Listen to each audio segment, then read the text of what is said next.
Praise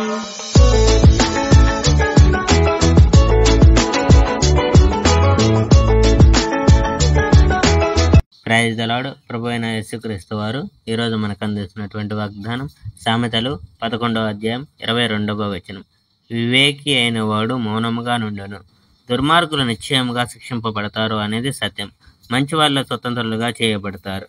ఒక స్త్రీ అందంగా ఉండి అవివేకంగా ఉంటే అది అందమైన బంగారపు ఉంగరం పందెముకు ఉన్నట్లే ఉంటుంది. మంచి మనుషులకు వారు కోరింది లభించినప్పుడు దాని అంతం ఎల్లప్పుడూ మంచిదిగానే ఉంటుంది. కానీ దుర్మార్గులకు వారు కోరింది లభించినప్పుడు చివరకు అది చిక్కుగానే ఉంటుంది. ఒక మనిషి ధారాళంగా ఇస్తే అప్పుడు అతనికి అంతకంటే ఎక్కువ లభిస్తుంది. కానీ ఒకడు ఇచ్చేందుకు నిరాకరిస్తే అప్పుడు అతడు దరిద్రుడు అవుతాడు. ధారాళంగా ఇచ్చే మనిషి లాభం పొందుతాడు. నీవు ఇతరులకు సహాయం చేస్తే అప్పుడు నీకు ఇంకా ఎక్కువ లాభం వస్తుంది.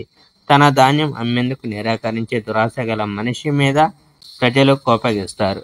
అయితే ఇతరులకు ఆహారం పెట్టేందుకు తన ధాన్యం అమ్మేవాని విషయం ప్రజలు సంతోషిస్తారు. మంచిని చేయటకు ప్రయత్నించే మనిషిని ప్రజలు గౌరవిస్తారు. కానీ దుర్మార్గం చేసే మనిషికి కష్టం మాత్రమే వస్తుంది. తన ఐశ్వర్యాలను నమ్ముకునే మనిషి పడిపోతాడు. కానీ మంచి మనిషి పచ్చటి చిగురాకులా పెరుగుతాడు. ఒక మనిషి గనుక తన కుటుంబానికి కష్టం కలిగిస్తే అతనికి లాభం ఏమీ కలగదు. చివరకు బుద్ధిహీనుడు జ్ఞానం గల మనిషికి సేవ చేయటకు బలవంతం చేయబడతాడు. మంచి మనిషి చేసే విషయాలు జీవవృక్షంలా ఉంటాయి. ఒక జ్ఞానం గల మనిషి ప్రజలకు కొత్త జీవితం ఇస్తాడు. Praise the Lord. May God bless our India.